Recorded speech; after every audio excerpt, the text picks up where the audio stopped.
এই মুসলমানদের ভূখণ্ডে দাঁড়িয়ে এখনো ইসকন নামক যে সংগঠন আছে, এরা জয় শ্রীরাম স্লোগান দিচ্ছে। কি স্লোগান দিচ্ছে? আপনারা চট্টগ্রামে দেখেন নাই? প্রিয় ভাইরা, মুসলমানদের ভূখণ্ডে অমুসলিমরা বসবাস করবে, ঠিক আছে, জিজিয়া দিয়ে বসবাস করবে, কর দিয়ে বসবাস করবে, ইসলামী শরিয়ার আইন। এবং রাসূল সাল্লাল্লাহু আলাইহি ওয়াসাল্লাম বলেছেন যে মান আযা জিম্মিয়ান ফাকাদ আযানি, যে ব্যক্তি কোনো জিম্মিকে কষ্ট দিল, কোনো বিধর্মীকে অন্যায়ভাবে কষ্ট দিল, সেজন্য আমি রাসূলকে কি করলো? কষ্ট দিল। বিধর্মীদের পক্ষে কে বলেছেন কথা? আল্লাহ রাসূল বলেছেন প্রিয় ভাইরা। কিন্তু সেই হিন্দুরা ইসকন নামক সংগঠন, প্রিয় ভাইরা, শুধু এখানে হিন্দুদের সংগঠন না, এটা এই ইসকন নামক হচ্ছে রয়ের একটা এজেন্ট। কথা বলেন ঠিক কিনা? আপনারা দেখেছেন বাংলাদেশের যে পথ পরিবর্তন হয়েছে প্রিয় ভাইরা, এই দেশ থেকে ইসলাম নামক মানচিত্রকে বিলুপ্ত করার জন্য চেষ্টা করা হয়েছিল প্রিয় ভাইরা। আপনারা জানেন ইসলামকে কিভাবে এই বাংলার ভূখণ্ড থেকে উৎখাত করা যায়, সেটা তারা সর্বাত্মক চেষ্টা করেছিল। এই চেষ্টার তাদের মূলনীতির অন্যতম একটা ছিল কিভাবে এই ভূখণ্ড থেকে আলেমদেরকে বিতাড়িত করা যায়। সেই জায়গা থেকে আপনারা দেখেছেন বাংলাদেশের বাগা বাগা আলেমদেরকে তারা জেলে ঢুকিয়েছিল। কথা বলেন ঠিক কিনা? বাংলাদেশের বাগা বাগা আলেমদেরকে তারা জেলে ঢুকিয়েছে, কথা ঠিক। বাংলাদেশের অনেক আলেমদেরকে ফাঁসির কাস্টে ঝুলাইছে, কথা ঠিক। এত কিছু করার পরেও আল্লাহর চূড়ান্ত ফয়সালা যেটা ছিল সেটা বাস্তবায়িত কি হয়েছে কি হয় নাই? প্রিয় ভাইরা, ইনশাআল্লাহ মুসলিমরা আবার ফিরে আসবে খুব শীঘ্রই ইনশাআল্লাহ। কিন্তু প্রিয় ভাইরা, আমাদের কাজ করতে হবে। আমাদের কি করতে হবে? সবাই কথা বলেন, আমাদের কি করতে হবে? কাজ করতে হবে প্রিয় ভাইরা। আমাদের যে কাজগুলো করতে হবে খুব মনোযোগ দিয়ে শুনেন, যেহেতু আমি 7টা শেষ করতে হবে। এই মুসলমানদের কাজগুলো যদি করতে কি কি কাজ ভালো করে বোঝেন। আজকে আমরা মনে করছি যে মুসলমানরা খুব কম সংখ্যক লোক, তাই না প্রিয় ভাইরা? এটা কি সম্ভব কিনা? দেখেন বাংলাদেশে কিছুদিন আগে যে অবস্থা ছিল, তাই না? আপনারা তো জানেন অবস্থাগুলো। আমরা কি কখনো স্বাধীনভাবে কথা বলতে পারতাম? কথা বলেন সবাই, কথা বলেন, পারতাম? জনগণের বাক স্বাধীনতাকে চেপে ধরেছিল। এবং আমিও দেখেছি বিভিন্ন জায়গায় যখন খুতবা দিতাম, বন্ধ, স্টপ, থামান, মাহফিল বন্ধ। কিন্তু প্রিয় ভাইরা, এখনো দেখি কিছু কিছু লোক, কিছুদিন আগে ফেসবুকে ঢুকলাম, একজন লোক বলতেছে যে ঠাকুরগাঁয়ে মুফতি আমির হামজাকে ঢুকতে দেওয়া যাবে না। বলেছে কি বলে নাই? বলেছে প্রিয় ভাইরা। আবার অনেকে মাহফিলে বক্তার সাথে বাক বিতর্কটা জড়ায়। মনে রাখবেন, যে যত কিছু করুক না কেন, যেহেতু এই দেশের সবচেয়ে প্রতাপশালী যিনি ছিল, তাই না, বলেছিল যে দেশটা কার? আমাদের। এই দেশে কারো কিনু ইয়া চলবে না। উনি যেহেতু টিকতে পারেন না, ইনশাআল্লাহ সুম্মা ইনশাআল্লাহ আগামীতে যারা ইসলামের সাথে গাদ্দারি করবে, সে যত বড় বংশের হোক, যত বড় বাবার মেয়ে হোক, যত বড় বাবার সন্তান হোক, কেউ ইসলামের সাথে গাদ্দারি করে বাংলার এই ভূখণ্ডে টিকতে পারবে না। কথা বলেন ঠিক কিনা? কারণ মুসলমানদের যে লিডারশিপ, মুসলিম লিডাররা কখনো পালায় না। আপনি চলে যান একটু, পালায় কারা? কারা পালায়? অনেকে বলেছিল যে আমরা পালাবো না, তাই না? বলে নাই? বলে নাই? বলেছিল যে এই দেশ আমার, এই দেশ আমার বাবার, আমরা কেন পালাবো?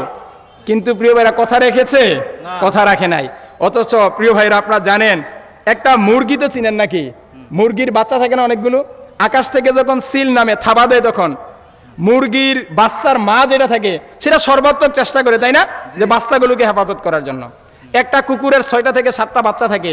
কুকুর চেষ্টা করে, কুকুরের কোনো বাচ্চাকে যদি কেউ আক্রমণ করে, কুকুর চেষ্টা করে বাচ্চাদেরকে কি করার জন্য? রক্ষা করার জন্য। অথচ বাংলাদেশের লেডি ফেরাউন, যিনি বলেছিলেন পালাবেন না, তিনি তার সোনার ছেলেদেরকে লেখে পালিয়ে গেছে। কথা বলেন ঠিক কিনা? অপর দিকে মুসলিম নেতাদের জীবনী দেখেন আপনি। রাসূল সাল্লাল্লাহু আলাইহি ওয়াসাল্লাম যখন হুনাইনের যুদ্ধে যখন সেনাপতির দায়িত্ব পালন করছেন, হুনাইনের যুদ্ধে কাফেরদের পক্ষ থেকে আক্রমণ হচ্ছে, আক্রমণের কারণে সাহাবীরা ছত্রভঙ্গ হয়ে গেছে। আল্লাহ রাসূল একা পড়ে আছেন হুনাইনের ময়দানে। আল্লাহ রাসূল সেদিন পালান নাই। আল্লাহর রাসূল হাতে ইসলামের পতাকাকে নিলেন, নিয়ে বললেন, আনান নাবিয়্যুল লা কাযিব, আনা ইবনু আব্দুল মুত্তালিব। আমি সত্য নবী, আমি মিথ্যা নবী নই, আমি যোদ্ধা নবী, আমি পালিয়ে যাবার নবী নই। কথা বলেন ঠিক কিনা? আল্লাহ রাসূল সেদিন বললেন যে তোমরা যেই নেতার আগমনের অপেক্ষায় ছিলা, যে আব্দুল মুত্তালিবের বংশ থেকে একজন নেতার আগমন ঘটবে, আমি সেই নেতা। আরে আমি তো সেই নেতা। আনান নাবিয়্যুল লা কাযিব, আমি মিথ্যা নবী না, আমি সত্য নবী, আমি যোদ্ধা নবী, আমি পালিয়ে যাওয়ার নবী না। মুসলিমরা পালায়? পালায় না প্রিয় ভাইরা। যাই হোক, এই মেঘ কেটে গিয়ে মুসলিমরা মাইর খাওয়ার পরে মুসলমানদের বিজয় হবে। এবার দেখেন বিজয়ের জন্য কাজ কয়টা বলেন তো? 2টা। কাজ কয়টা? 2টা। প্রধানতম কাজ হচ্ছে দুইটা। এক নম্বর হচ্ছে শাহাদাতের মৃত্যুকে জীবনের লক্ষ্য বানাতে হবে। কাকে বলেন তো? কাজ দেব তিনটা, ভালো করে বোঝেন। এক নম্বরে কি? শাহাদাতের মৃত্যুকে জীবনের লক্ষ্য বানাতে হবে। প্রিয় ভাইরা, বাংলাদেশে দেখবেন জিহাদের আলোচনা করলে অনেকের মন খারাপ করে, করে কি করে না? কথা বলেন, করে কি করে না? করে প্রিয় ভাইরা, এখনো করে প্রিয় ভাইরা।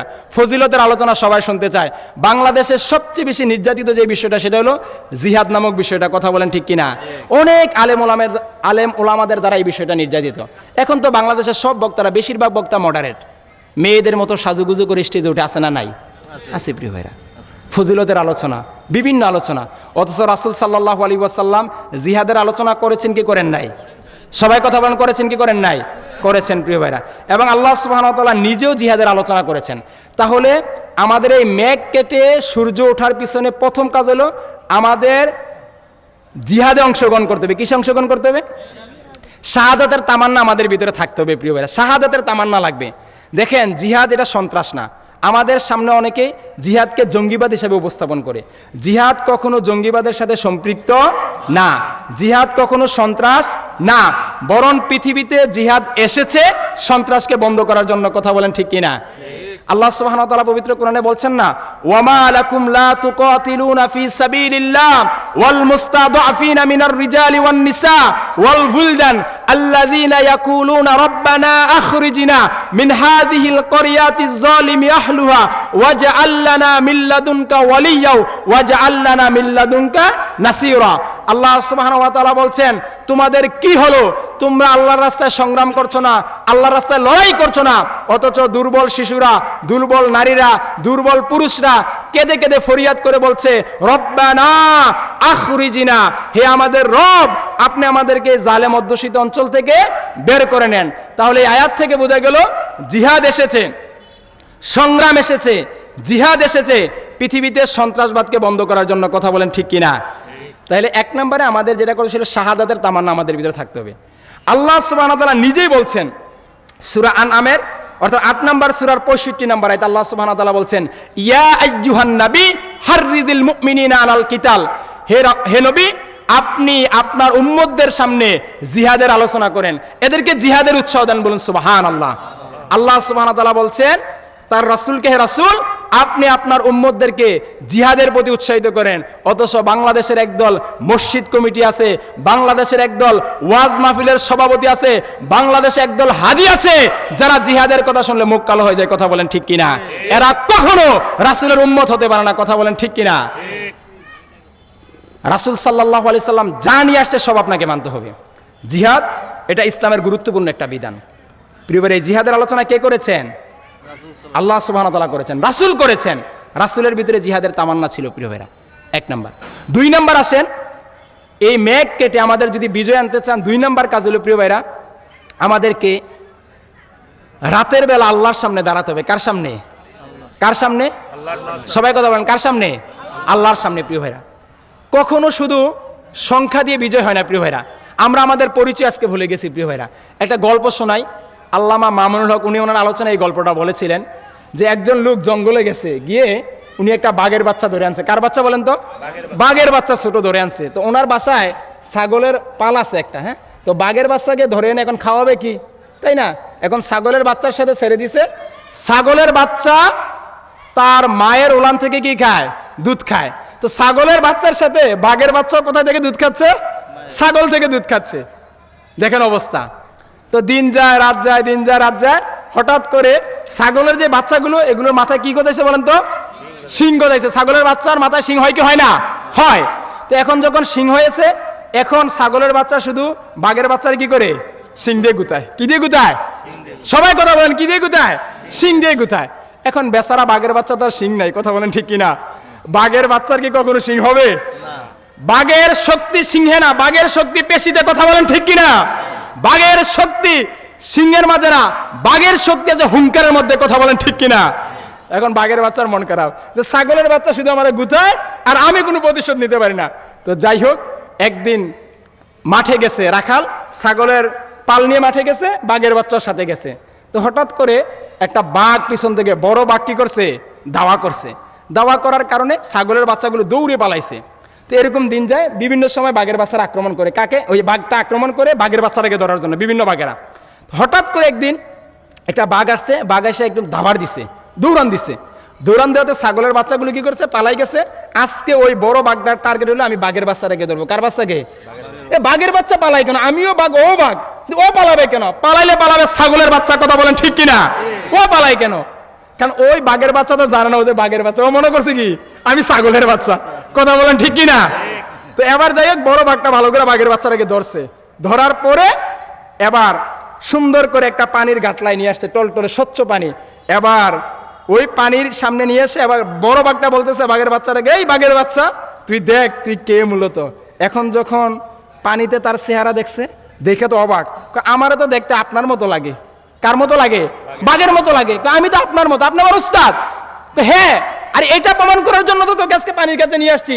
তুই তো বাঘের বাচ্চা, আর তুই পালাবি কেন? তুই তো হুঙ্কার দিবি, তোর হুঙ্কারে প্রত্যেকটা ছাগলের বাচ্চা পালিয়ে যাবে, কথা বলেন ঠিক কিনা? মুসলমানরা ছিল বাঘের বাচ্চা, মুসলিমরা হচ্ছে এই সমাজের বাঘ।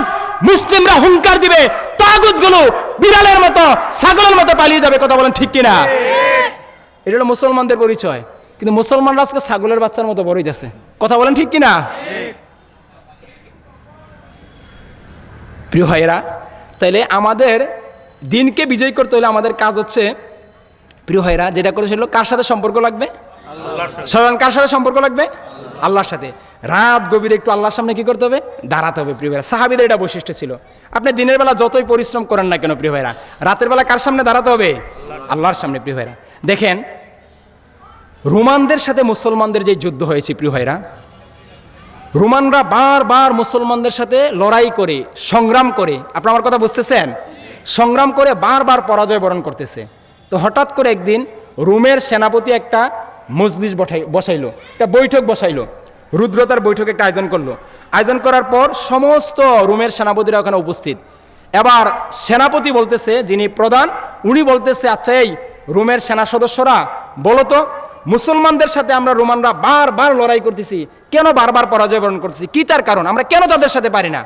এবার একজন সেনা সদস্য দাঁড়িয়ে বললেন, হে রোমের সেনাপ্রধান, আপনি যদি অনুমতি দেন আমি বলতে পারি বিষয়টা, কেন আমরা মুসলমানদের সাথে পারি না, ভালো করে বোঝেন। এবার উনি অনুমতি দিলেন। রোমের সেনা সদস্য বলল যে আমরা যখন যুদ্ধের ময়দান থেকে যুদ্ধ শেষ করে আমরা যখন রোমের সৈনিকেরা তাঁবুতে ফিরে আসি, আমরা বিভিন্ন মজামাস্তি করি, আমরা নারী নিয়ে ব্যস্ত থাকি, আমরা আমাদের দুনিয়াবি কাজ নিয়ে ব্যস্ত থাকি। কিন্তু মুসলমানরা যখন রাতের বেলা যুদ্ধ শেষ করার পর এদের তাঁবুতে ফিরে যায়, এরা তাঁবুতে এত বেশি কান্নাকাটি করে, এদের তাঁবুগুলো আমি ঘুরে ঘুরে দেখছি, তাঁবুর কাছে গেলে শুধু কান্নার শব্দ হয়। কিসের শব্দ হয়? কান্নার শব্দ হয়। মনে হয় যারা দুনিয়া বলতে কিচ্ছু বোঝে না, এরা শুধু হাউমাও করে কান্নাকাটি করে। কিন্তু আমি একদিন এদের আড়াল করে, এদের লুকোচক্ষু আড়াল করে আমি একদিন দেখলাম যে এরা কেউ কাউকে আঘাত করে এজন্য কান্না করে না, এরা দুনিয়ার জন্য কান্না করে না, এরা মূলত কান্না করে আল্লাহর কাছে। কার কাছে? আল্লাহর কাছে। কিন্তু হে রোমের সেনাপতি, যেই লোকগুলো, যেই মুসলমানদের সৈনিকগুলো রাতের বেলা কান্না করে তাদের চেহারা ভিজিয়ে দেয়, এই মুসলমান সৈনিকেরা যখন দিনের বেলা যুদ্ধের ময়দানে নামে, যুদ্ধের সাথে যখন সজ্জিত হয়, তখন তাদের চোখের দিকে তাকালে মনে হয় প্রত্যেকটা চোখ থেকে আগুন বেরোচ্ছে। বলুন আল্লাহু আকবার। মুসলমানদের একটা স্বভাব ছিল, রাতের আধারে কার সামনে দাঁড়াতেন? আল্লাহর সামনে।